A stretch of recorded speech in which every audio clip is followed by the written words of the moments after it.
కావాల్సింటే ఇప్పుడు ఓపెన్ చేసి చూపిస్తా, వాసన చూపిస్తా, ఒక సుక్క నోట్లో పోసుకొని తాగి చూడండి ఎవరైనా సరే. దీంట్లో స్పిరిట్ ఉంది ప్రజలారా. స్పిరిట్ మనం దెబ్బ తగిలితే వాడతాం కదా, టించరు స్పిరిట్ అని. స్పిరిట్ దీంట్లో ఉండేది, అధిక శాతం దీంట్లో ఉండేది స్పిరిట్. మందుకు ఒక మద్యాన్ని తయారు చేయడానికి కావాల్సిన రసాయన పదార్థాలు ఏవైతే కలపాలో అవి లేవు. స్పిరిట్ ఉంది. స్పిరిట్ తాగితే ఎప్పుడైనా కైపోతుంది. ఉత్త స్పిరిట్ తాగి చూడండి, కైపోతుంది. కాకపోతే పోతాయి, పేగులకు బొక్కలు పడతాయి, కిడ్నీలకు బొక్కలు పడతాయి, నీ శరీరంలో ఉండే ఆర్గానిక్స్ అన్నీ ఎన్ని చెడిపోవాలని అన్నీ చెడిపోతుంది. 50 సంవత్సరాలు 55 సంవత్సరాలు కల్లా ఈ మందు 4 ఏళ్ళు తాగినారనుకో 50-55 ఏళ్ళు చచ్చిపోతారు.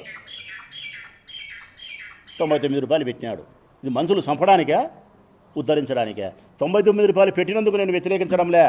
మంచి మందును తయారు చేసి పేదవాళ్లకు నాణ్యత కలిగిన మద్యాన్ని తయారు చేసి వాళ్ళ ఆరోగ్యాన్ని, ఆయుష్ను క్షీణించకుండా వాళ్ళ భార్య పిల్లలతో సంతోషంగా ఉండడానికి కావాల్సినటువంటి మద్యాన్ని మంచి ధర పెట్టి తయారు చేసి తక్కువ ధరకు బీదోళ్ళకి నీ కాళ్ళకు నమస్కారం చేస్తా. 20 రూపాయల మందు, 25 రూపాయల మందు స్పిరిట్ పెట్టి తయారు చేసి 99 రూపాయలు కానీ ప్రజలకు ఇచ్చి వారి బలహీనతను, వాళ్ళ వ్యసనాన్ని ఆసరాగా చేసుకొని వాళ్ళను సొమ్ము చేసుకునే ప్రయత్నం చేసుకొని 50 ఏళ్ళకు వాళ్ళను చంపే ప్రయత్నం చేస్తున్నారు. ఒక రకంగా చెప్పాలంటే ఈ రాష్ట్రంలోని మహిళల యొక్క మంగళ సూత్రాలతో ఆడే నాటకం ఇది. ఈ రాష్ట్రంలో ఉండే మహిళల యొక్క మంగళ సూత్రాలతో ఆయన రాజకీయం చేస్తున్నాడు. ఇది తాగితే అదే జరుగుతుంది. మీరు కట్టిన పుస్తలు దిగే పరిస్థితుంది. దయచేసి దీన్ని తాగాకండి. ఇది కాల్చిటే పరీక్షించుకోండి.